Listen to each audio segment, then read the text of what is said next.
नमस्कार मंडळी, मी भूषण बाबू स्वागत करतो तुम्हा सर्वांचं गजाली शोमध्ये. मंडळी, आजच्या आपल्या गजाली थोड्या खास होणार आहे कारण आजचा विषय कोकणाशी रिलेटेड आहे. कोकण म्हटलं की आपल्या डोळ्यासमोर काही खास गोष्टी येतात. त्यातला सगळ्यात पहिले येतो तो म्हणजे समुद्र, आणि समुद्रानंतर येतो ते म्हणजे कोकणातलं जेवण. आणि कोकणातलं जेवण माशांशिवाय कधी पूर्ण होत नाही हे आपल्याला पण माहिती आहे. परंतु या कोकणात या माशांसाठी सगळ्या मासेमाऱ्यांना फक्त आणि फक्त नैसर्गिक स्रोतावर अवलंबून राहावं लागतं. पण जर मी तुम्हाला असं म्हटलं की ही माशांची जी पैदास होते किंवा माशांची मासेमारी केली जाते, यासाठी तुम्हाला फक्त नैसर्गिक स्रोतावर अवलंबून न राहता तुम्ही स्वतः याची मत्स्यशेती करू शकता. आणि ती अगदी छोट्या प्रमाणावर जर करायची झाली तर ती तुम्ही तुमच्या घरातनं करू शकतात. असं म्हटलं तुम्हाला विश्वास बसेल? नाही ना? तर ही अशक्य गोष्ट शक्य कशी केली जाते याच्यासाठी आपल्याकडे जे आज खास पाहुणे आलेत ते तुम्हाला या सगळ्यावरती मार्गदर्शन करणार आहे. तेव्हा स्वागत करतो डॉक्टर श्री सुरेश नाईक सरांचं. नमस्कार सर. सर, सगळ्यात पहिले म्हणजे मत्स्यशेती हा विषय जो आहे याच्याबद्दल आमच्या प्रेक्षकांना एक बेसिक नॉलेज काय असेल याच्याबद्दल जरा गायडन्स द्याल. मत्स्यशेती म्हणजे आपण जसं जमिनीवर इतर पिकांची शेती करतो त्याचप्रमाणे इथं माशांची शेती केली जाते. आतापर्यंत कसं झालंय की प्राचीन काळापासून आपण मासेमारी करतो, म्हणजे मासे मारतो आणि खातो. बरोबर. पण मत्स्यशेतीमध्ये माशांची बीज आपण त्या तलावात सोडून, पाण्यात सोडून ती मार्केटेबल साईज किंवा बाजारपेठ योग्य असं त्यांचं वाढ करतो आणि ती विक्री करतो. त्याला मत्स्यशेती म्हणतात. आता हे जे तंत्रज्ञान हे पूर्णतः वेगळं आहे. आतापर्यंत मासेमारी करताना लोक मत्स्यशेतीकडे माहिती नव्हती. कारण काय होतं की मासे समुद्रात मिळत होते. आता सध्याच्या परिस्थितीचा विचार केला तर मासेमारीतून मासे कमी मिळायला लागलेले आहेत. बरोबर. त्याची अनेक कारणं आहेत. परंतु मासेमारी कमी झाल्यामुळे आज आमचं मच्छीमार आज उपासमारीला आलेला आहे. आज मोठ्या प्रमाणात त्याचं नुकसान व्हायला लागलेलं आहे. तर प्रथिनं देणारा हा जो मासा आहे उद्या जर कमी झाला तर माणसांना सुद्धा अन्न मिळणार नाही. तर त्या दृष्टिकोनातून मत्स्यशेती ही सर्वात महत्त्वाची आहे. तर आपण इतर मासे सुद्धा बीज गोळा करून ते आपण वाढवू शकतो. परंतु सर, ही जी मत्स्यशेती केली जाते याच्यासाठी म्हणजे माझ्या माहितीत, म्हणजे मला यातलं विशेष नॉलेज नाही, पण माझ्या माहितीवर मला असं वाटतं की याच्यासाठी मग मोठे तलाव वगैरे यांची आवश्यकता असेल ना? प्रत्यक्षात काय झालंय की आपल्या नैसर्गिक जर स्रोत बघितला या मत्स्यशेती करता अतिशय उपलब्ध आहे. आता समुद्राच्या खाडीच्या बाबतीत विचार केला तर जवळपास आपल्या कोकणाला जवळजवळ आपल्या 5 जिल्ह्याला 720 लांबीचा किलोमीटर लांबीचा आपला समुद्र किनारा आहे. तसे नद्या देखील आहेत, खाड्या आहेत. याच्यामध्ये आपण शेती करू शकतो. परंतु ते तंत्रज्ञान अजून काही मच्छीमारांकडे किंवा मत्स्य शेतकऱ्यापर्यंत गेलेलं नाही आहे. परंतु हे जर ज्ञान त्यांना जर आपण दिलं आणि जर त्यांना उपलब्ध जर साधन सामुग्री दिली तर ते नक्कीच करतील. परंतु हे करण्यासाठी त्यांना आर्थिक अनुदान देण्याची गरज आहे. पण मला असं वाटतं की एकदम मोठं करण्याच्या ऐवजी आपण घराघरात सुद्धा, छोट्याशा आपल्या घराच्या आवारात सुद्धा वेगवेगळे मासे आपण त्यांची वाढ करू शकतो. उदाहरणार्थ जर तुम्ही तिलापियासारखे मासे असतील गोड्या पाण्यातले, शोभिवंत मासे रंगीत आहेत, गप्पी आहे, गोल्डफिश आहे, इतकेच मासे आहेत. इव्हन तुम्ही जर बघायला तर खेकडे सुद्धा आहेत, गोड्या पाण्यातले खेकडे आहेत. बरोबर. किंवा खाडीतले खेकडे आहेत. हे सुद्धा तुम्ही ते वाढ करू शकता. पण सर, खाडीतले खेकडे म्हटले तुम्हाला ते खारं पाणी लागेल, मग ते आपल्या घराच्या ठिकाणी कसं उपलब्ध होणार? याकरता मात्र तुम्हाला ते पाणी एकदा आणावं लागेल. आणि ते पाणी खाडीच्या भागातलं जे पाणी आहे ते आणून तुम्हाला तिथं मोठ्या प्रमाणामध्ये एकदा साठवणूक करायला लागेल. आज या मत्स्य क्षेत्रामध्ये अनेक तंत्रज्ञान विकसित झाले आहेत. त्याच्यामध्ये एक महत्त्वाचं एक तंत्रज्ञान आहे ज्याला बायोफ्लॉक म्हणतात टेक्नॉलॉजी. बायोफ्लॉक. त्या बायोफ्लॉकमध्ये तुम्हाला पाणी बदलण्याची गरज पडत नाही. म्हणजे जवळपास मी म्हटलं 0% एक वॉटर एक्सचेंज करावं लागत नाही. म्हणजे अजिबात करायची गरज नाही. त्याच पाण्यात तुम्ही मासे वाढवू शकता. एकदाच पाणी आणा आणि त्याप्रमाणे तुम्ही करू शकतो. आज विविध ठिकाणी काही मच्छीमार किंवा शेतकरी ज्यांना आम्ही प्रशिक्षण दिलेलं आहे ते आज गोड्या पाण्यात ते माशांबरोबरच खाडीतले मासे किंवा कोळंबी, खेकडे या बायोफ्लॉक तंत्रज्ञानाप्रमाणे करतायत. म्हणजे तुम्हाला असं म्हणायचं आहे की आपण खारं पाणी एकदाच आणणार आणि त्या एकदा आणलेल्या पाण्यात आपण ती मत्स्यशेती करू शकतो.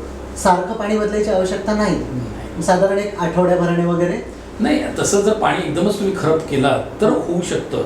आता याच्यामध्ये महत्त्वाची गोष्ट अशी आहे की आपण सर्वसाधारणपणे याचं तंत्रज्ञान समजून घेतलं पाहिजे. ओके. आज बऱ्याच वेळा काय झालंय की आज यूट्यूब आणि इतर ज्या माध्यमं आली आहेत त्याच्यामध्ये शास्त्रीय आधार न घेता तुटपुंजी कुठली तरी माहिती देऊन आज मच्छीमारांना किंवा शेतकऱ्यांना किंवा तरुण लोकांना, उद्योजकांना हे मार्गदर्शन केलं जातं आणि त्याच्यामध्ये चुकीच्या पद्धतीने तो मार्गदर्शन घेतल्यामुळे करायला जातो आणि तो नुकसान होतं त्याचं आणि तो बंद करतो.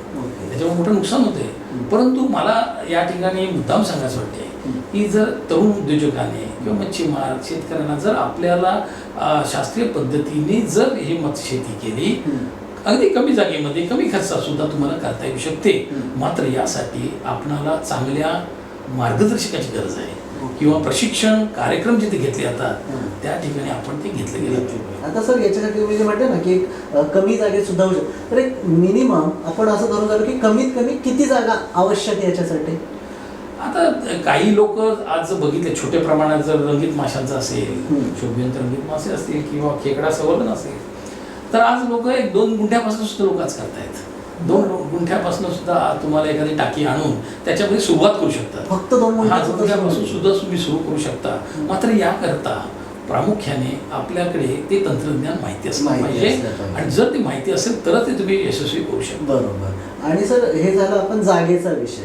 आता याच्यासाठी येणारा खर्च साधारण काय काय येऊ शकतो आणि किती येऊ शकतो? आता हा जो खर्च जो आहे हा प्रामुख्याने त्या माशाच्या वर अवलंबून आहे. ओके. म्हणजे उदाहरणार्थ कोळंबी असेल किंवा खेकडा असेल किंवा रंगीत मासे असतील किंवा जे गोड्या पाण्यातले मासे, तिल्यापिया, पंगस, हे माशा अनुरूप ते किंवा त्याचे जे तंत्रज्ञान कुठली शेती करणार आहे त्याच्यावर ते अवलंबून आहे. परंतु मिनिमम 50,000पासून तुम्ही हा व्यवसाय सुरू करू शकता.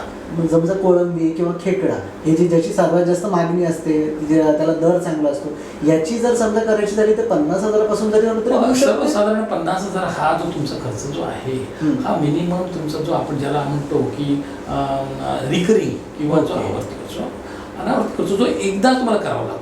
बऱ्याच वेळेला आमच्या कोकणातला तरुण उद्योजक किंवा मच्छीमार किंवा शेतकरी हा पहिला विचार करतो की मला किती खर्च करावा लागेल आणि मला त्यातनं किती मिळणार आहे. एक्झॅक्टली. तर ते त्यानं करू नये असं माझं मत आहे की पहिल्यांदा तुम्ही सेटअप करा प्रोजेक्ट तुमचा आणि तुमचा रिकरिंग नंतर जो खर्च आहे, रेग्युलर जो खर्च येणार आहे हा अतिशय कमी असतो. ओके. भांडवली खर्च तुम्हाला खर्च करावा लागेल. रेग्युलर खर्चामध्ये म्हणजे तुम्हाला म्हणायचं की खाद्य, म्हणजे उदाहरणार्थ खाद्य असेल किंवा लेबर, एखादा तुम्ही नोकर लावले असतील किंवा पाणी बदलण्यासाठी किंवा वस्तू आणायला लागतात तुम्हाला रेग्युलरली, लाईट बिल असेल, जुजबी खर्च जो आहे हा रेग्युलर खर्च आहे. आणि एखादा सेटअप करायचं असेल की एखादी मोठी टाकी घ्यायची असेल किंवा एखादी शेड बांधायची असेल किंवा एखादी तुम्हाला गोड्या पाण्याच्या टाक्या बांधायच्या असतील तर तो एकदाच होतो, कारण तो लाईफ लॉंग एकदाच खर्च असतो. बरोबर. म्हणजे तो ऍक्च्युली तुमचा इन्व्हेस्टमेंट जी अशी ती वर्षानुवर्ष तुमची चालते. बरोबर. आता सर मगाशी तुम्ही म्हटल्याप्रमाणे समजा तुम्ही लेबर वगैरे, पण आता जसं आपण तुमच्याच सरांच्या स्वतःच्या आवारात आम्ही बघितलंय की जिथे खूप छोट्या जागेमध्ये सरांनी खेकड्यांची शेती केलेली. आता ती तर इतकी छोटी आहे की एक माणूस सहज हँडल करू शकतो. तर अशा ठिकाणी लोकांना लेबर खर्च सुद्धा येणार नाही, स्वाभाविक आहे. नक्कीच. आता या ठिकाणी मी गेले 15 वर्ष या क्षेत्रामध्ये काम करतोय, त्यामुळे प्रत्येक माशाची मला जीवनशैली माहिती आहे. त्याच्यामुळे मी स्वतः ते करतो आणि मला कमीत कमी आता उदाहरणार्थ सांगायचं म्हणजे सर्वसाधारणपणे खेकड्याला 10% त्याच्या वजनाचे खाणं लागतं. तर माझ्या अभ्यासाकडे आता लक्षात आलं की ते कमी लागतं, एवढं गरज नाही. तसं व्हायला तर त्यांना दररोज खाणं द्यायची गरज नाहीये. आता दुसरं उदाहरण द्यायचं म्हणजे गोड्या पाण्यातला खेकडा असेल शेती, खाडीतला खेकडा आणि गोड्या पाण्यातल्या खेकड्यात अतिशय फरक आहे. गोड्या पाण्यातल्या खेकड्याला तुम्हाला 8-8 दिवस खाणं नाही टाकले तरी चालतं, तो राहू शकतो. 8 दिवस नाही खाणं टाकले तरी चालू शकतो. परंतु खाडीतला खेकडा त्याला मात्र खाणं टाकावं लागतं, कारण तो मांसभक्षक आहे, त्याचं खाण्याची पद्धत वेगळी आहे. गोड्या पाण्यातला खेकडा जो आहे तो मांसाहारी नाही आहे आणि तो शांत असतो, तो एकमेकाला मारत सुद्धा नाही. त्याच्यामुळे प्रत्येकाची जीवनशैली वेगळी आहे. तेव्हा प्रत्येकाला लागणारं जे प्रमाण आहे खाद्य देण्याचं किंवा त्याला लागणारं जे पाणी आहे हे वेगवेगळ्या प्रकारचं आहे. आणि हे जर तुम्हाला माहिती असेल तर मला असं वाटतं की तुमचं पाणी खराब होत नाही. आणि पाणी खराब नाही झालं तर तुम्हाला परत ते पाणी बदली करायची गरज नाही. आणि पाणी बदली करायची गरज असेल तर तुम्हाला माणसाची गरज पडत नाही. त्याच पाण्यात तुम्ही ते करू शकता, लेबर कॉस्ट तुम्ही कमी करू शकता. तर त्या दृष्टीने तंत्रज्ञान माहिती करणं आवश्यक आहे. म्हणून माझं नेहमी प्रशिक्षणार्थींना सांगणं असतं की तुम्ही सर्वसाधारणपणे ज्यावेळेला प्रोजेक्ट सुरू कराल तेव्हा प्रशिक्षण घेतल्यानंतर 1 वर्ष ते पूर्णतः मार्गदर्शन घ्या मार्गदर्शनाचं, बरोबर. आणि त्याच्याकडनं क्रॉप काढून घ्या, एक पीक काढून घ्या, म्हणजे तुम्हाला पूर्णतः खाचाखोल त्याच्यातली समजते. बरोबर. आणि जर तुम्ही त्याच्याकडनं मार्गदर्शन नाही घेतलं तर कदाचित तुम्ही अनसक्सेसफुल आहात. आता उदाहरण द्यायचं म्हटलं, आता नजीकच्या काळामध्येच गेले 6 महिने पण नाही, 2-3 महिन्यामध्ये जो सांगलीतले 2 शेतकरी, रत्नागिरीचे संगमेश्वरमधले एक शेतकरी आहे, त्यांनी खेकड्यामध्ये आणि याच्यामध्ये आपला प्रोग्राम सुरू केलेले आहे. इव्हन चिपळूणजवळ चिखली गाव आहे, तिथं तर गावामध्ये मोठ्या प्रमाणात लोक करतायत. प्रशिक्षण घेतल्यानंतर नक्कीच याच्यामध्ये साहजिक आहे, कुठली गोष्ट करायची म्हणजे त्याचं नॉलेज खूप गरजेचं आहे. आणि यामध्ये तर असं ज्या पद्धतीने आता तुम्ही सांगतायत म्हणजे आमच्यासाठी चमत्कारिक गोष्टी आहे की 8 दिवस आपल्याला गोड्या पाण्याच्या खेकड्याला खाद्य टाकायची गरज नाही, बरोबर. आणि तुम्ही म्हणतात की पाणी आपल्याला सतत टाकायची गरज नाही जर तुम्ही खाऱ्या पाण्याचं करत असाल तर सर आणखीन एक प्रश्न याच्यात येतो की आता आपण जरी खाऱ्या पाण्यातले खेकडे करत असू, मान्य की आपण त्या पाण्यावरती करू, पण कुठे ना कुठे नंतर पाणी वेस्ट होईल शेवटी किंवा काय, तर त्याबद्दल काय? हा एक चांगला प्रश्न आहे तुमचा. प्रत्यक्षात काय असतं माहिती आहे का, की सर्वसाधारणपणे पाणी खराब होणं म्हणजे काय, पाणी खराब केव्हा होतं, ज्या वेळेला त्या माशाची खाणं खाल्ल्यानंतर त्याची विष्ठा पडते, बरोबर, किंवा आपण जे टाकलेलं खाणं असतं ते तो सर्वच खात नाही, बरोबर. त्याला जेवढं पाहिजे तेवढंच खातो. माशांमध्ये फार मोठी शिस्त आहे, त्यांना मिळतंय म्हणून खात नाही तर त्याच्यामुळे त्यांना जेवढं पाहिजे तेवढं ते खातात. तर असं जे खाणं जे पाण्यात राहतं उरलेलं, तर ते पाण्यामध्ये त्याचं अमोनियामध्ये कन्व्हर्ट होतं. अमोनियामधनं पुढं त्याचं अमोनियाचं वासून नंतर त्याचं नायट्राईट्स होतं, आणि हे जर घटक झाले तर त्याच्यामध्ये टॉक्सिसिटी होते, विषबाधा होते, आणि ती विषबाधा माशाच्या मांसामध्ये ओढली जाते, आणि त्यामुळे मासे मरायला लागतात. आता सर्वसाधारणपणे ही टॉक्सिसिटी जर व्हायची नसेल तर आपण त्यांची काळजी घेतली पाहिजे. पाणी शक्यतो करून जेवढं चांगलं राहील याची काळजी घेतली पाहिजे, आणि तसं जर केलं तर मला नाही वाटत की याच्यामध्ये माशाची मृत्युकी होते आणि मासे मरतात. सर्वसाधारणपणे माशाची काळजी घेत असतो. निसर्गात पण तुम्ही पाहता कुठं आपण तिथं एरेशन देतो, कुठं त्याला खाणं टाकत असतो, परंतु जर एखाद्या ठिकाणी जर प्रदूषण झालं तर ते मासे तिथं पळून जातात, ते थांबत नाही. बरोबर. तर मग हे आपल्या हातात आहे की आपण ते पाणी किती स्वच्छ ठेवू शकतो वगैरे. पण शेवटी सर जेव्हा समजा एखादी बॅच झाली तर त्यानंतर मग ते पाणी आपण काय करायचं, कारण मग ते आपण बाहेर यूज करू शकतो का आपल्या रेसिडेन्शियल एरियात? हा, ते पाणी जे आहे ना, आता हे जे खाणं जे असतं ते जे राहिलेलं जे असतं खाणं, त्याचं नंतर पृथक्करण होऊन त्याच्यामध्ये त्याचं कन्व्हर्शन बऱ्याच वेळेला पिष्टमय पदार्थामध्ये होतं. आणि हे पिष्टमय पदार्थामध्ये झाल्यानंतर त्याचं उपयोग खत म्हणून सुद्धा केला जातो. आज आमचे शेतकरी आहेत, काही शेतकरी उदाहरणार्थ सांगायचं, रत्नागिरीमध्ये एक वेतोशी गावामध्ये एक शेतकरी आहे साळगे, त्यांनी तर इंटिग्रेटेड फिश फार्म प्रोजेक्ट सुरू केलेला आहे. त्याच्यामध्ये ते तलावातील जे पाणी आहे, वर्षभर तलावातले जे पाणी आहे ते संपूर्ण आपल्या झाडांना, म्हणजे उदाहरणार्थ फळझाडांना, भाजीपालांना आणि ह्यांना ते सोडत असतात. आणि त्यांना असं दिसून सुद्धा आलं की याच्यामध्ये जास्त प्रमाणामध्ये पिकांची ग्रोथ जास्त व्हायला लागली आहे. आणि त्यामुळे हा प्रयोग आणि मी सुद्धा माझ्या इथे करतो. इव्हन टॅमॅटोज असतील किंवा थोडी झाडं असतील, भाजीपाला दिला तर चांगला ग्रोथ होते त्याच्यामध्ये. त्याला तुम्ही हे पाणी वापरता? पाणी वापरतो, हे त्याच्यासाठी खतासारखं काम करत असतं. अरे वा, खूपच सुरेख. बस सर, आता दुसरी गोष्ट की ही खेकड्याची शेती जी आपण खास विषय त्याच्यावरती बोलतोय, ही खेकड्याची शेती करताना साधारण तुम्हाला एक बॅच पूर्ण व्हायला साधारण किती वेळ लागतो, याची सगळी प्रोसेस कशी असते, त्याबद्दल थोडं जर आमच्या प्रेक्षकांना माहिती भेटली तर बरं होईल. ॲक्च्युली माझं स्वतःचं मत आहे की खेकडा शेती प्रत्येकाने केली पाहिजे. परंतु येथे मोठा अडचणीचा भाग असा आहे की याचं बीज उपलब्ध नाही आहे. नैसर्गिक बीजावर उपलब्ध नाही. आज जरी बीज मिळालं तर प्रत्येक ठिकाणी खेकडा शेतीच केली जाईल. जी कोळंबी शेती जिकडे तिकडे चालू दिसते आपल्याला, ती कदाचित बंद पण होईल. कारण काय आपल्याला माहिती आहे की कोळंबीला जास्तीत दर काय मिळतो, 400 रुपये किलो. आज खेकड्याला रत्नागिरीमध्ये सारख्या ठिकाणी जवळजवळ 1500 रुपये किलो मिळतो. नक्कीच नक्कीच. मुंबईसारख्या ठिकाणी आपल्याला आश्चर्य वाटेल की 3000 रुपये किलो विकला जातो. असं कुठला मासा आहे हो की ज्या मासाला एवढे दर मिळतो? बिलकुल कुठलाच नाही. परंतु तो दर आज मिळतोय. त्यामुळे बीज जर उपलब्ध झालं तर मोठ्या प्रमाणात शेती होईल. आणि ही जर शेती झाली तर मोठ्या प्रमाणामध्ये याचा विकास होईल. सुरुवातीला मी गेले 15 वर्ष या विषयावर काम करतोय, खेकड्या शेतीवर. आणि मी याचं तंत्रज्ञान विकसित केलेलं आहे. तलावातलं खेकडा संवर्धन असेल किंवा तुमचं तलावामधलं पिंजऱ्यातलं संवर्धन असेल किंवा बंदिस्त जागेमधलं असेल किंवा तुम्ही आता कांदळ वनातलं खेकडा संवर्धन असेल, हे सगळे तंत्रज्ञान विकसित झालेली आहेत, हे आपण करू शकतो. परंतु शेवटी माझ्या लक्षात आलं की याला बीज महत्वाचं आहे. बरोबर. जोपर्यंत बीज तयार होत नाही तोपर्यंत ही तंत्रज्ञान काय उपयोग होणार. त्यामुळे आज बीजावर मोठ्या प्रमाणात काम चालू आहे आणि ते यशस्वीपणे करू शकतो आपण. त्यानंतर पुढची प्रोसेस काय असते सर? समजा आपण बीज भेटले किंवा छोटी खेकडे भेटले, त्यानंतर पुढची प्रोसेस कशी? आता या खेकड्याचं जे तलावातलं संवर्धन आहे, तर या संवर्धनामध्ये खेकड्याचं बीज तिथं सोडलं जातं तलावामध्ये. ते पळून जाऊ नये म्हणजे जाळी लावली जाते आणि जवळपास एक 6 महिन्याच्या काळामध्ये तो खेकडा जवळजवळ 800 ग्रॅमचा होतो. आता सर्वसाधारणपणे खेकडे एकमेकाला मारतात म्हणून त्यांच्या तळाशी असे दगड किंवा पाईप्स लावले जातात की जेणेकरून ते लपले जातात. सर्वसाधारण काय होतं की हे मांस मत्स्य असल्यामुळे ज्या वेळेला सगळे एकाच वेळेला काट टाकत नाहीत, मोल्ट होत नाहीत. आता इथं मोल्ट मी मुद्दा मांडलेला आहे बघा. या मोल्टमध्ये तुम्हाला लक्षात येईल पूर्ण मोल्ट आहे ते. या मोल्टमध्ये पूर्णतः खेकडा अख्खाच्या अख्खा दिसतो तुम्हाला मोल्ट झालेला. तर ज्या वेळेला मोल्ट होतो त्यावेळेला तो मऊ होतो पूर्ण, आणि मऊ झाला की दुसरा खेकडा त्या मऊ झालेला खाऊन टाकतो.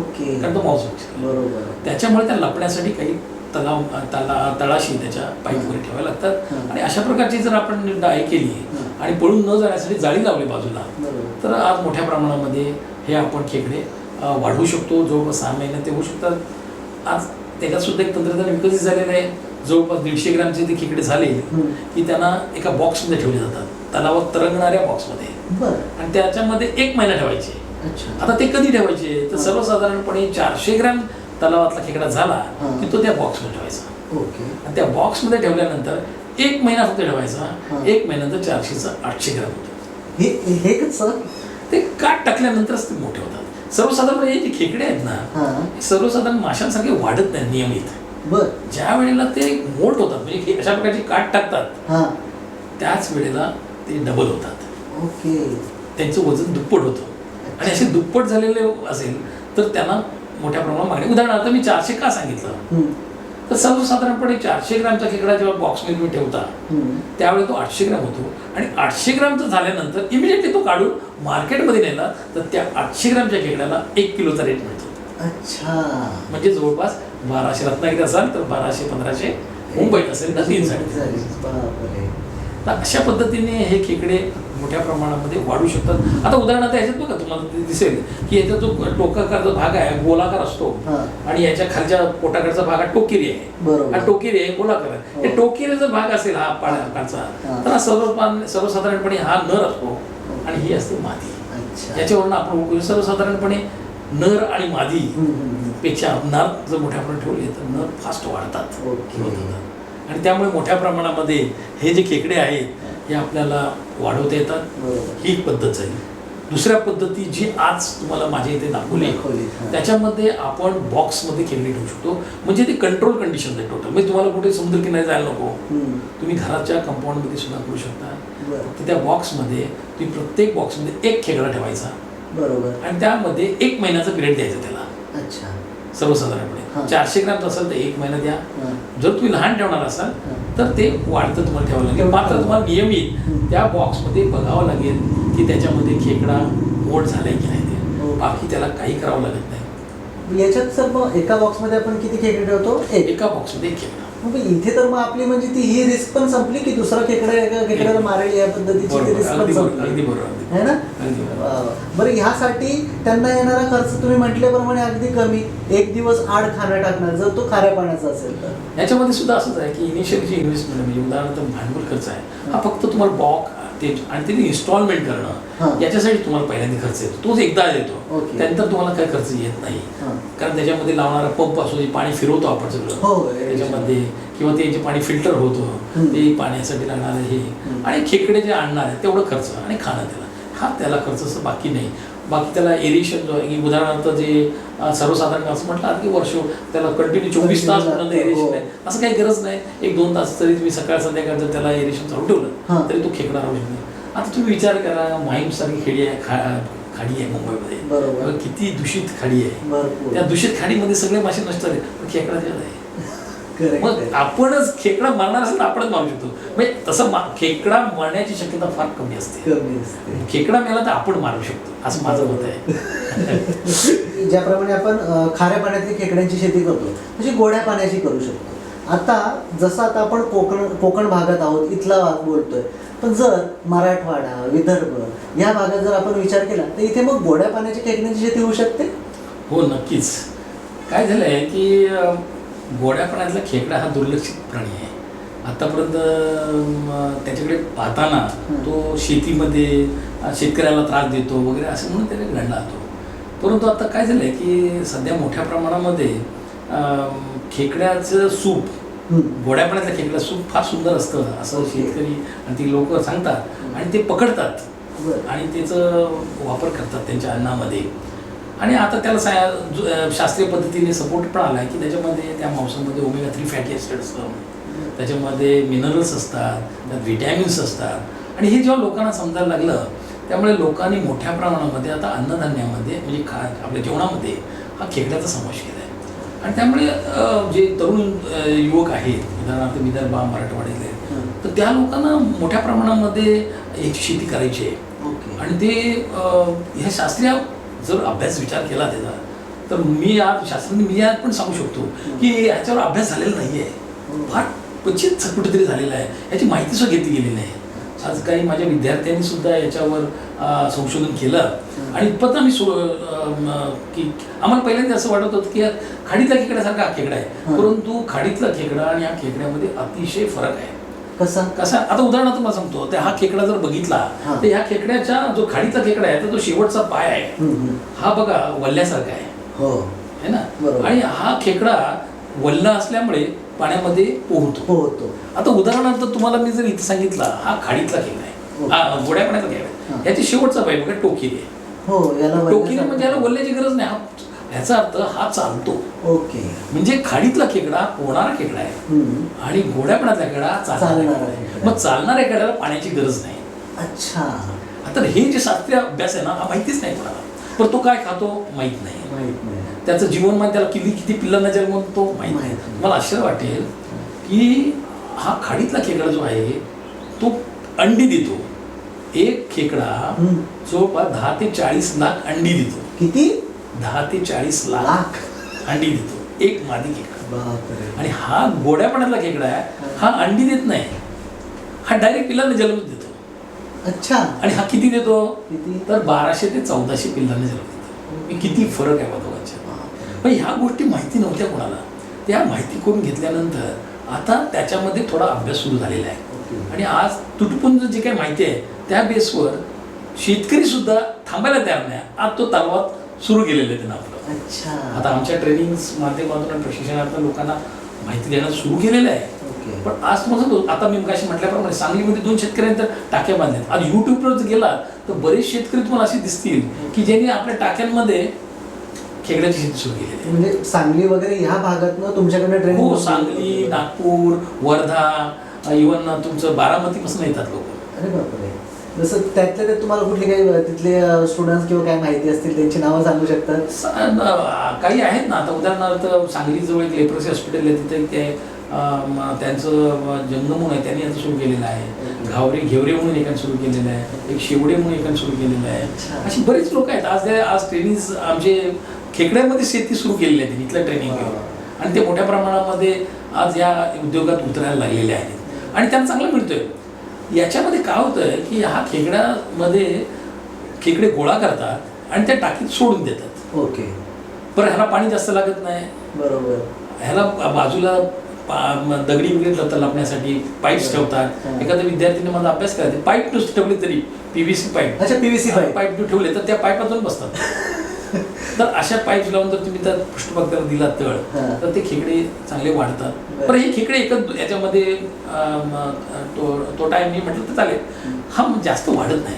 हा जवळपास 350 ग्रॅमपर्यंतच वाढतो. अच्छा. त्याच्यामुळे ह्याला मार्केट जो रेट आहे किंवा दर जो मिळतो हा जवळपास सुरुवातीला बरेच म्हणजे यावर त्याला मागणी होती तेव्हा 50 रुपये किलो होता. आज जर तुम्ही विचार केला तर 350 रुपये किलो यायला लागले. कदाचित भविष्यात तो वाढेल सुद्धा. तर ह्याचं जे तंत्रज्ञान आहे हे आता हळूहळू बाहेर पडायला लागले.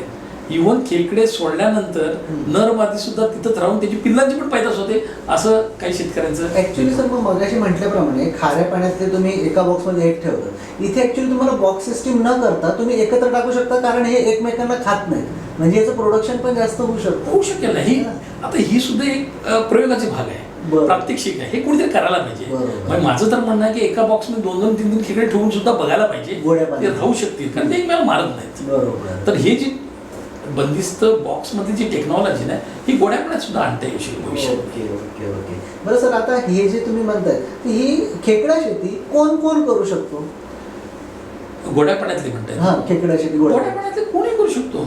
अगदी 18 वर्षाच्या मुलापासून ते अगदी 80-90 वर्षाच्या माणसापासून करू शकतो. ह्याच्यात करण्यासारखं काहीच नाही ना. बरं, शिक्षण वगैरे याच्या काही गरज नाही. फक्त मी तुम्हाला सांगितलं की ट्रेनिंग घेतलं पाहिजे, पूर्णतः माहिती घेतली पाहिजे. आणि ट्रेनिंग घेतल्यानंतर पूर्णतः पहिलं क्रॉप जे काढणार आहे तुम्ही, म्हणजे आता उदाहरणार्थ खेकड्याचं असेल तर तुम्हाला 6 महिने लागतील, 8 महिने लागतील. जर तुम्हाला 1.5 किलो पर्यंत करायचं असेल तर जास्त लागेल. तर हे पूर्ण पहिलं क्रॉप तुम्ही त्या मार्गदर्शनाखालीच केलं पाहिजे, तरच तुम्हाला त्यात यश मिळेल. तुमच्या आता जे काही तुमच्याकडे बरेचसे तुमचे विद्यार्थी आहेत, याच्यात तुमच्याकडे कोणी असे काही विद्यार्थी आहेत का की चांगले एज्युकेटेड असून सुद्धा करतायत, किंवा कोणी अजिबात एज्युकेशन नसलेलं ते सुद्धा प्रशिक्षण घेऊन करतात, असे काय कोणी? आता कसं आहे माहिती आहे की खेकड्यावर अभ्यास करणारे आता नुकतेच 4-5 विद्यार्थी बाहेर पडलेत. आम्ही ज्यावेळेला आता मी निवृत्त झालेलो आहे, परंतु मी असताना माझ्या नंतर जवळपास एक गोड्या पाण्यातल्या खेकड्याचं एक 2-3 विद्यार्थ्यांनी काम केलेलं आहे. आता नुकतेच जस्ट बाहेर पडलेले आहेत आणि खाडीतल्या खेकड्यावर काम केलेलं आहे. आता हे लोक जी बाहेर पडलेली आहेत त्या जवळपास मत्स्य व्यवसाय विभागामध्ये काम करतायत आणि त्यांच्या मार्गदर्शनाखाली ते आज विविध याच्यामध्ये ते मार्गदर्शन करतायत विद्यार्थ्यांचे. बरं सर, आता हा सगळा विषय झाला खेकडा शेती संदर्भात. आता खेकड्यासारखा कोळंबी हा एक सगळ्यांचा आवडीचा विषय, तर कोळंबी शेती सुद्धा कशी याच्या बाबतीत केली जाते का आणि कशी होते? आता सर्वसाधारणपणे कोळंबी शेती हा विषय थोडा जरा म्हणजे पटकन लोकांना रुचत नाही. कारण काय की या कोळंबी शेतीला प्रामुख्याने एक समुद्रकिनाऱ्याची जागा लागते, त्याला इन्व्हेस्टमेंट मोठ्या प्रमाणात लागते. मिनिमम 1 हेक्टरला जवळ 40 लाखापर्यंत खर्च येतो. आणि त्यामुळे सर्वसाधारणपणे ही शेती करताना रिस्क फॅक्टर असल्यामुळे मोठ्या प्रमाणात लोक करत नाहीत. ज्यांच्याकडे पैसा आहे ते करतायत, ओके, ज्यांच्याकडे नॉलेज आहे पण त्यांच्याकडे पैसा नाही त्यामुळे ते करू शकत नाही. पण ज्यांच्याकडे आहे ते करतायत आणि ते यशस्वी पण होत आहेत. परंतु हे सगळं करत असताना कमीत कमी पैशामध्ये हे कसं सक्सेस करता येईल यासाठी प्रयत्न केले गेले. त्यासाठी हायजेनिक कंडिशन किंवा त्याचं जे प्रशिक्षण आहे हे पूर्णतः घेतल्यानंतरच त्यांनी केलं पाहिजे. जो करणारा माणूस आहे त्याचा इव्हन त्याच्यावरचा जो लेबर आहे यांना पण प्रशिक्षण घेतलं पाहिजे. तो खेकडा ची कोळंबी जी आहे ती तुम्ही आरोग्यदायक योग्य आहे की नाही. आता उदाहरणार्थ सांगतो मला, जो कोळंबी असते जिवंत कोळंबी, जर तिचा मधला जर पकडला आणि तो जर दाबला तर तिचं जे टोक आहे मिशांचं टोक ते ताट होतं किंवा ती शेपूट आहे ते ताट होतं.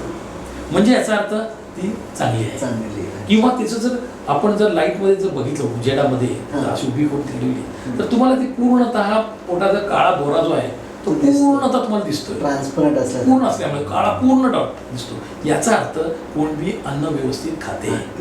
जर तलाव तुम्ही खाणं कमी टाकलं असेल तर ती जो काळा दोरा आहे तो तुम्हाला इंटॅक्ट दिसणार नाही, मध्ये अर्धवट तुटलेला वगैरे. प्रेक्षकांना मी इथे एक गोष्ट सांगू इच्छितो की आता सरांनी ही जी बारकावे सांगितले ह्या सगळ्या गोष्टी तुमच्याकडे प्रशिक्षणाने येणार. तुमच्याकडे जर नॉलेज असेल तर या गोष्टी कळतात.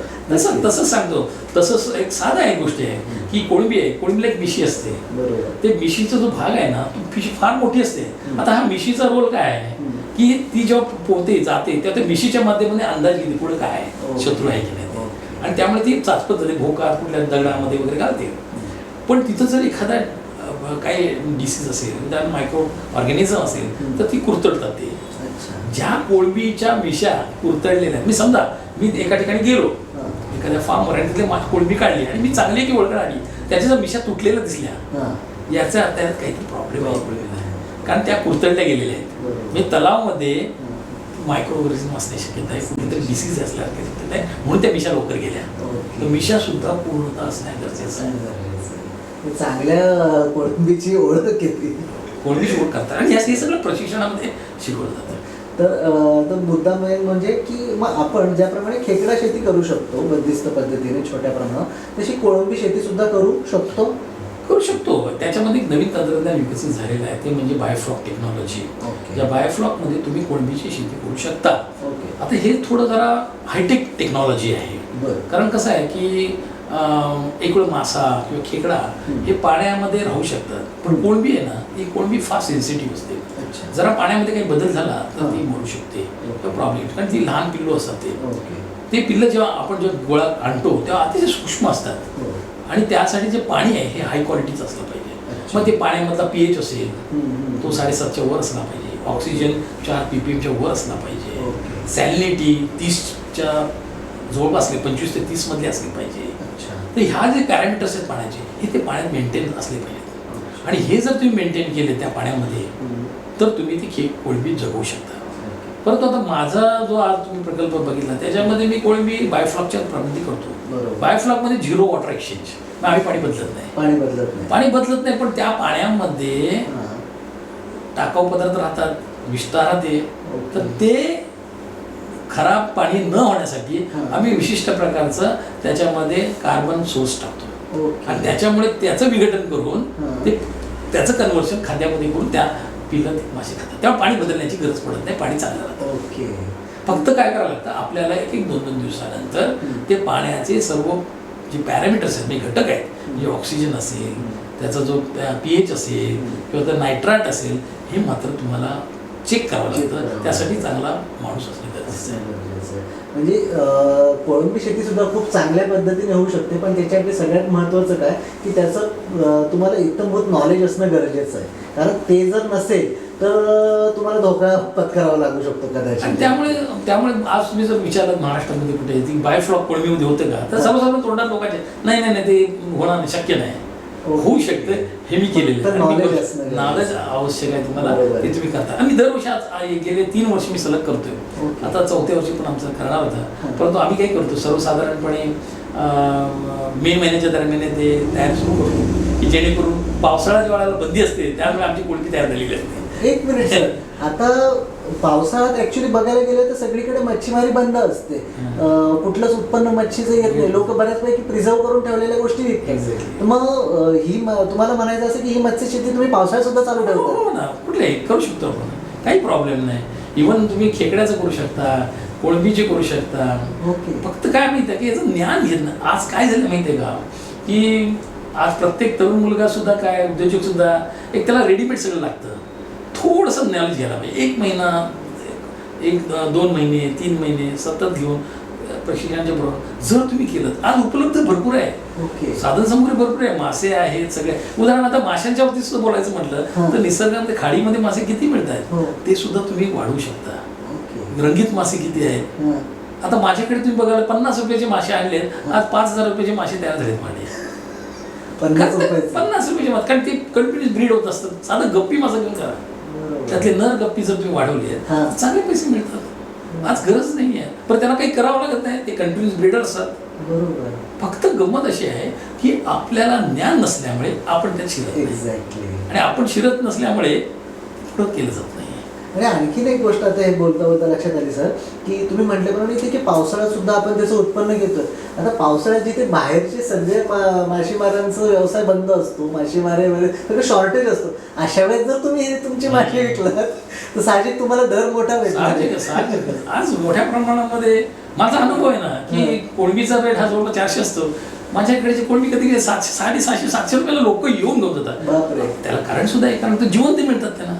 अरे हो, नैसर्गिक असतात. रेग्युलर मार्केटमध्ये जर गेला तर मेलेली कोळंबी असते. एक्झॅक्टली. ही जिवंत कोळंबी असते. हा एक मुद्दा लक्षात घेण्यासारख्या प्रेक्षकांनो, की बाजारात तुम्हाला भेटणार हे मेलेले मासे किंवा मेलेली कोळंबी भेटणार, पण ह्या व्यवसाय थ्रू तुम्ही जिवंत जेव्हा देतायत तेव्हा तुमची डिमांड काय असेल? नक्कीच असणार. आणि त्यामुळे मोठ्या प्रमाणामध्ये याला चांगला भाव आहे. अजून एक सर दुसरी गोष्ट की हे झालं, आता आपण जी मत्स्य शेती सगळी केली, याच्यातले 2 भाग आपण बघितले, कोळंबी आणि खेकड्याचे. शिवाय याच्या व्यतिरिक्त मी ऐकलं जे काही बाय प्रोडक्ट्स असतात ते काय असतात? हा एक चांगला विषय आहे. याच्यावर आपण दुर्लक्षित राहिलं थोडंफार. कारण आपल्याला माहिती आहे की आज इव्हन करोनाच्या काळात सुद्धा लोकांना खाणं नव्हतं मिळत, अन्न. तर हा एक मासा फार मोठा मदत केली आपल्याला. बरोबर. आता माझ्यासारख्या शास्त्रज्ञांच्या माध्यमातून मी तुम्हाला एवढं सांगू शकतो की मासा हा प्रथिनयुक्त पदार्थ आहे. याच्यामध्ये प्रथिनं असतात आणि ही प्रथिनं जी आपण तो पदार्थ खाल्ल्यानंतर आपलं सहजरित्या डायजेशन होतं, पचन होतं. बरोबर. आज पिकं जे आहेत अन्नधान्यातनं जे मिळतं ते सुद्धा इझी डायजेस्ट होत नाहीत लगेच, परंतु ह्याचं होतं. त्याचबरोबर त्या माशाच्या मांसामध्ये व्हिटॅमिन्स असतात, मिनरल्स असतात, अनेक गोष्टी मिळतात ते जेणेकरून आपल्याला उपयुक्त होतात.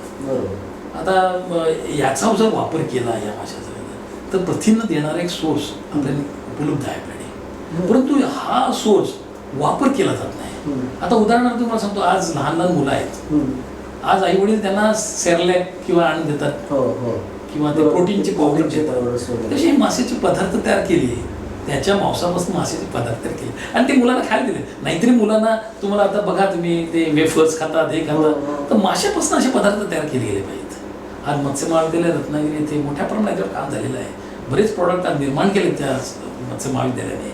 याचा वापर केला पाहिजे, याचा अभ्यास, याचा माहिती फायदा घेतला पाहिजे. आणि असे जर पदार्थ तयार केले, उदाहरणार्थ मत्स्य वडा असेल, मत्स्य चकली आहे, मत्स्य शेव आहे, कोळंबी चटणी आहे, कोळंबी लोणचं आहे, जवळा चटणी आहे, कितीतरी प्रकार हे मत्स्य महाविद्यालय रत्नागिरी बौद्धिक विद्यापीठाने आज डेव्हलप केलेले आहेत. पण या घेण्यासाठी कोणीतरी पुढे यायला पाहिजे ना, व्यवसायिकांनी, तरुण मुलांनी पुढे यायला पाहिजे. आणि हे व्यवसाय केला तर आणि तुम्ही ॲडव्हर्टाइजमेंट करा ना की हे पिष्टमय पदार्थ आहे, त्याच्यामध्ये यात मिनरल्स आहेत, तुमच्या मुलांना खायला घाला आणि मुलं आवडीत खातील. कारण आणि त्याला फक्त गंमत अशी आहे की एक म्हण आहे, म्हणतात दुनिया झुकते झुकाने वाला चाहिए. खरं आहे ना. तुम्ही पदार्थ देताना जसं बाहेरची लोक रॅपर्स चांगली तयार करतात. आज बघा तुम्ही फॉरेन कंट्रीज मधनं किंवा इतर राज्यातनं येतात, ते रॅपर्स त्यांचे सुंदर असतात, खूप छान असतात. आतमध्ये पदार्थ काही माहित नाही, परंतु हे रॅपर्स खराब असल्यामुळे, चांगले असल्यामुळे मार्केट लोक येतात. त्याला रॅपर्स चांगले तयार करा आणि जा. बऱ्याच ठिकाणी आज ऑफकोर्स काही महिला बचत गट पुढे आल्या, त्यांनी करतायत काम, असं नाही म्हणत आहे मी. काही कोळंबी लोणचं करतात, कोळंबी चटणी करतात, परंतु हे मोठ्या प्रमाणात होणं गरजेचं आहे. आज रेल्वेमध्ये, कोकण रेल्वेमध्ये दिसलं पाहिजे विक्रीला. एक्झॅक्टली, खरं आहे. म्हणजे आज कोकणाच्या भागात जेव्हा रेल्वे शिरेल तर हे प्रोडक्ट विकले गेले पाहिजे. आज रस्त्यावर दिसले पाहिजे प्रोडक्ट आपल्याला. आणि त्यातले हे सगळ्यात हेल्दी फूड आहे, सगळ्यात हेल्दी. तर ह्या गोष्टी विचार करायला पाहिजेत. हे काही संस्था करणार नाहीत. बरोबर. टेक्नॉलॉजी देण्याचं काम आमचं आहे, घेण्याचं काम तुमचं आहे. त्या शेतकऱ्या, आज माझं स्वतःचं तरुण लोकांना, ज्या लोकांना आव्हान आहे की निसर्गाने तुम्हाला भरपूर दिलेलं आहे, तुम्ही कोकणातले आहात, आता याचा फायदा घेऊन तुम्ही एक व्यावसायिक बना. तुम्ही नोकरदार बनू नका, व्यावसायिक बना आणि तुम्ही दुसऱ्याला नोकरी द्या तुमच्याकडे. म्हणजे हा असा व्यवसाय सर ज्याच्यातून तुम्ही रोजगार पण निर्माण करू शकता. आज मत्स्य जे व्यवसाय, आणि मी तुम्हाला सांगतो मत्स्य व्यवसायामध्ये पैसा आहे भरपूर, आणि याच्यामध्ये फक्त तुम्ही डायव्हर्सिफिकेशन करायला शिकलं पाहिजे. काय करायला पाहिजे, कुठला मासा. आज असंख्य मासे आहेत ना, पापलेट आहे, सुरमई आहे, हे आहे, ते आहे, भरपूर मासे आहेत ना. तुम्ही काहीतरी पदार्थ तयार करा ना चांगले चांगले. आणि आता तुम्ही म्हटल्याप्रमाणे बरेचसे पदार्थ तयार झाले, नॉलेज तयार आहे, भरपूर तयार आहे, रेडी आहे. आता तुम्हाला साधं उदाहरण सांगतो, खेकडा असेल, या खेकडा असेल, कोळंबी असेल, ह्याचं आपण काय करतो, कवच आहे ना, काढतो, मांस काढतो, कवच फेकून देतो. हो, काही लोक खताला वापरतात. आता लक्षात आलं, कोळंबी खेकड्याचं कवच हे जर आपण वापरलं तर त्याच्यापासनं कायटोसन सारखे पदार्थ निर्माण करता येतात, ज्याचा उपयोग इंडस्ट्रीजमध्ये केले जातात, फार्मास्युटिकल इंडस्ट्रीमध्ये वापरले जातात, त्याचा पेस्टिसाइड्समध्ये वापर केला जातो काही ठिकाणी. आणि याला चांगली किंमत आहे, असं ऐकून आहे मी की 3,000 3,500 हजार रुपये किलोने याची पावडर घेतली जाते. काय तर हे अशा प्रकारच्या व्यवसायामध्ये आपण शिरायला पाहिजे ना, आणि याचं ज्ञान घेतलं पाहिजे. तुम्ही करण्यासाठी पुढे यायला पाहिजे. आज माझं स्वतःचं मत असं आहे की मी गेले 40 वर्ष या व्यवसाय म्हणजे या क्षेत्रामध्ये काम करतोय. तंत्रज्ञान बरंच शास्त्रज्ञांनी विकसित केलेलं आहे, चांगला अभ्यास करून ते तयार झालेलं आहे, फक्त ते घेलेलं नाही, त्याच्यामध्ये ते घेत नाही कोणी, त्यांनी पुढे यायला पाहिजे. सर तुमचं हे सगळं ऐकल्यावरती असं वाटतंय की आता म्हणजे कोकणाबाहेरचे लोक जे ठीक आहे त्यांच्यापर्यंत ही माहिती केलेली मान्य आहे, ओके, का, कारण त्यांच्याकडे समुद्र किनारा किंवा हे प्रोडक्ट नाही आहे. पण कोकणात सुद्धा आज आपल्या इथल्या तरुणांपर्यंत हा विषय गेला नाही. जर त्यांच्यापर्यंत हा विषय पोहोचला तर कोकणातले जे तरुण मुंबईकडे काय म्हणतात अर्थार्जनासाठी जातात ते सुद्धा जाणं कमी होईल. बरोबर आहे. तर आत्ता ज्या पद्धतीने आपण ह्या सगळ्या गोष्टीची माहिती घेतली, त्याचबरोबर याच्या व्यतिरिक्त अजून कुठलं काही तंत्रज्ञान याच्यात विकसित झालं? अनेक तंत्रज्ञान विकसित झालेले आहेत, परंतु आपल्या कोकणामध्ये त्याच्यामध्ये विशेष करून शेत तळ्यातील मत्स्य संवर्धन, ज्या शेततळ्यामध्ये तुम्ही कटला, रोहू, मृगल किंवा तिलापिया, पंग सारख्या माशांची बीज सोडून त्याचं तुम्ही म्हणजे त्याचं वाढ करून ते मासे विकू शकता. आज जर भले तरी त्याला दर कमी असेल मिळणारा, पण भविष्यात त्याला नक्कीच दर चांगला येईल. कारण काय, तो मासा ताजा असणार आहे, जिवंत असणार आहे. आज बरेच शेतकरी करतात सुद्धा या विषयावर काम. शेततळ्यातील मत्स्य संवर्धन हे करणं गरजेचं आहे. आज कृषी विभागाच्या काही योजना सुद्धा आहेत की शेततळी बांधा आणि तुम्ही पाणी साठवा आणि तुम्ही त्याचा पाण्याचा वापर करा शेतकरी. माझं म्हणणं आहे की अशा प्रकारची जर तळी असतील तर त्या तळ्यामध्ये तुम्ही मासे सोडून दुसरे तुम्ही उत्पन्न मिळवू शकता. त्याच्यामध्ये ते पाणी तुम्ही शेतीला वापरू शकता, त्याचबरोबर त्याच्यामध्ये माशाचं उत्पादन करू शकता. तर अशा प्रकारचे तंत्रज्ञान आज विकसित केलेलं आहे आणि हे तंत्रज्ञानाचा वापर केला तर तुम्ही माशाचं उत्पादन घेऊ शकता. त्याचबरोबर आपल्याला माहिती आहे की बऱ्याच प्रकारची धरणं आपल्याकडे मिळतात आणि बऱ्याच धरणामध्ये लोक आज शेती करायला लागलेले आहेत. म्हणजे उदाहरणार्थ पिंजरा संवर्धन शासनाचे काही योजना आहेत, ते अतिशय चांगली योजना आहेत. काही भाग ते पिंजरा लावून तुम्हाला शेती करायला देतात. आता मत्स्यसंपदा योजना जी आहे केंद्र सरकारची, पंतप्रधानांची, त्याच्या अंतर्गत सुद्धा याच्यामध्ये मदत केली जाते. तर त्याच्या माध्यमातून किती प्रमाणाचा तो केश लाव पिंजरा आणि त्या पिंजरामध्ये तुम्ही मासे सोडून तुम्ही वेगवेगळ्या माशांचे उत्पादन घेऊ शकता की जेणेकरून त्या तलावामध्ये नैसर्गिक त्या मासेमारी केली ती त्याच्यावरती पिंजरा लावून त्याच्यामध्ये माशाची पिल्लं सोडून त्या पिंजऱ्यामधून मासे खायला जातात. आज अशा अनेक प्रकारचे धरणं आज मत्स्य व्यवसाय खात्याकडनं सुद्धा लीजवर दिले जातात. ते लीजवर जर तरुणांनी घेतले आणि अशा प्रकारचे पिंजऱ्यातलं संवर्धन केलं तर ते शेती करू शकतात आणि चांगलं उत्पन्न मिळू शकतं असं मला वाटतं. सर, आता एकंदरीत सगळी तुमच्याकडनं माहिती भेटून खूपच म्हणजे बरं वाटतं की इतके डिटेल्स गोष्टी तुम्ही आम्हाला सांगितल्यात, ज्या आजपर्यंत प्रेक्षकांपासून किंवा लोकांपासून त्यांना ह्या गोष्टीचं नॉलेजच नव्हतं, त्यांच्यापासून वंचित होते सगळे लोक. आणि खूप बरं वाटलं तुम्ही ह्या गोष्टी आमच्यासोबत शेअर केल्या. आता एक शेवटची जाता जाता एक माहिती हवी की सर, आता ह्या पद्धतीचं कोणाला समजा व्यवसाय करायचा असेल, कोणालाही मत्स्य शेती करायची असेल, तर त्यासाठी सगळ्यात मोठी गोष्ट म्हणजे नॉलेज, त्याचं प्रशिक्षण हे खूप गरजेचं आहे, जे तुमच्या बोलण्यातनं पण वारंवार दिसत आलं. तर ह्याचं नॉलेज, याचं प्रशिक्षण घेण्यासाठी लोकांनी कुठून हे घ्यावं, त्याच्यासाठी मार्ग काय? सर्वसाधारणपणे जे इच्छुक आहेत त्यांना मला सांगायचं आहे की तुम्ही ज्या वेळेला अशा प्रकारच्या मत्स्य विषयाबद्दल जर आपल्याला जर माहिती घ्यायची असेल तर आज शासनाच्या बरेच आता कोकण कृषी विद्यापीठाच्या अंतर्गत असलेले मत्स्य विद्याशाखा आहे, त्याच्यामध्ये मत्स्य महाविद्यालय असेल, सागरी जीवशास्त्रीय संशोधन केंद्र असेल की जिथे प्रशिक्षण दिली जातात. त्याचप्रमाणे केंद्रीय संस्था आहेत, काही ठिकाणी आहेत, त्या शासनमान्य असल्या पाहिजेत आणि अशा ठिकाणीच तुम्ही ट्रेनिंग घ्या जेणेकरून तुम्हाला नक्कीच चांगल्या प्रकारचं प्रशिक्षण मिळेल. आज मत्स्य विभागाने सुद्धा प्रत्येक जिल्हा गणित त्यांनी आज मत्स्य सल्ला सेवा केंद्र सुरू केलं आहे. जसं आज रत्नागिरीमध्ये केतन नाईक हे संचालक आहेत, ते जे करतायत तर त्यांच्या माध्यमातून सुद्धा प्रशिक्षण कार्यक्रम घेतले जातात. तर अशी जी प्रशिक्षण केंद्र आहेत तिथं जाऊनच तुम्ही ट्रेनिंग घेतली पाहिजे. कारण अन्यथा तुम्हीच बघाल बऱ्याच ठिकाणी अशी प्रकारची ट्रेनिंग देणाऱ्या एजन्सीज तयार झालेल्या आहेत. तर तसं करू नका आणि फसू नका, एवढंच मी आपल्या सर्वांना मार्गदर्शन करू शकेन. नक्की सर, खूप बरं वाटलं सर तुमच्यासोबत गप्पा मारून आणि खूप मोलाच्या गोष्टी तुमच्याकडनं आम्हाला कळल्या आणि तुम्ही जो आम्हाला वेळ दिला त्यासाठी खरोखर खूप धन्यवाद. पुन्हा एकदा नवीन कुठल्या तरी एखाद्या विषयावर तुमच्याकडनं आम्हाला असं ज्ञान भेटेल अशी आशा बाळगतो आणि तुमचा निरोप घेतो. धन्यवाद.